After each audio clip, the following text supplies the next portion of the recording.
এমন ঘরে তোমাদের প্রবেশ করতে কোনো অপরাধ নেই যেথায় কেহ বসবাস করে না, সেথায় তোমাদের আছে ব্যবসার সামগ্রী। তোমরা যা প্রকাশ করো এবং যা গোপন করো আল্লাহ তাআলা সব জানেন। আপনি বিশ্বাসী পুরুষদেরকে বলে দিন তারা যেন তাদের চক্ষু অবনত করে রাখে এবং লজ্জাস্থানকে ঢেকে রাখে, ইহা তাদের জন্য পবিত্রতম। নিশ্চয়ই আল্লাহ তাআলা সে বিষয় অবগত আছেন যা তারা করে।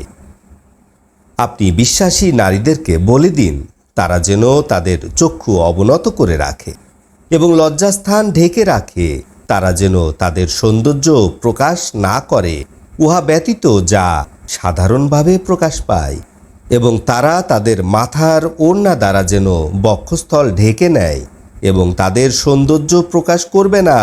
স্বামী, পিতা, শ্বশুর, পুত্র, স্বামীর পুত্র, ভাই, ভাইয়ের ছেলে, বোনের ছেলে, আপন নারীগণ, অধিকারভুক্ত দাসী, যৌন কামনা রহিত পুরুষ, নারীদের যৌনাঙ্গ সম্পর্কে অজ্ঞ বালক ব্যতীত কারো সামনে এবং জোরে পদাঘাত করবে না, যাতে করে তাদের গোপন সৌন্দর্য সম্পর্কে অবগত হওয়া যায়। হে বিশ্বাসীগণ, এসব কিছু থেকে আল্লাহর কাছে তওবা করো, তাহলেই তোমরা সফলকাম হতে পারবে।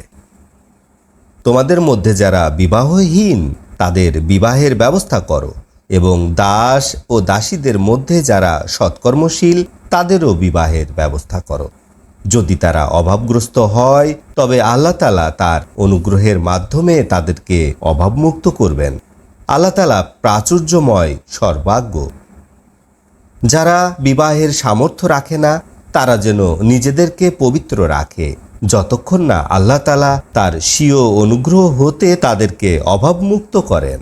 এবং তোমাদের দাস দাসীদের মধ্য হতে যারা মুক্তির জন্য লিখিত চুক্তিতে আবদ্ধ হতে চায় তাদের মাঝে কল্যাণ দেখতে পেলে তোমরা তাদের উদ্দেশ্যে লিখিত চুক্তি সম্পাদন করে দাও, এবং তোমাদেরকে আল্লাহ তাআলা যে সম্পদ দিয়েছেন তা হতে তাদেরকে দান করো, এবং দুনিয়ার ধন সম্পদ উপার্জনের উদ্দেশ্যে তোমরা তোমাদের দাসীদেরকে জেনায় লিপ্ত হতে বাধ্য করো না যখন তারা নিজেদেরকে সংরক্ষণ করতে চায়, এবং যারা তাদেরকে বাধ্য করবে নিশ্চয় আল্লাহ তাআলা তাদেরকে জোরপূর্বক বাধ্য করার পর ক্ষমাশীল দয়ালু।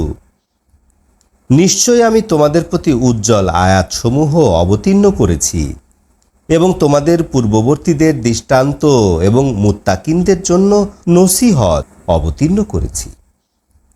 আল্লাহ তাআলা আকাশমণ্ডল এবং পৃথিবীর আলো, তার আলোর উদাহরণ যেমন একটি থাক, উহার মধ্যে একটি বাতি, বাতিটা একটি কাচের পাত্রের মধ্যে, কাচের পাত্রটা যেমন একটি উজ্জ্বল নক্ষত্র প্রজ্বলিত করা হয়েছে বরকতময় জয়তুন তেল দ্বারা, যা পূর্বেরও নয় পশ্চিমেরও নয়।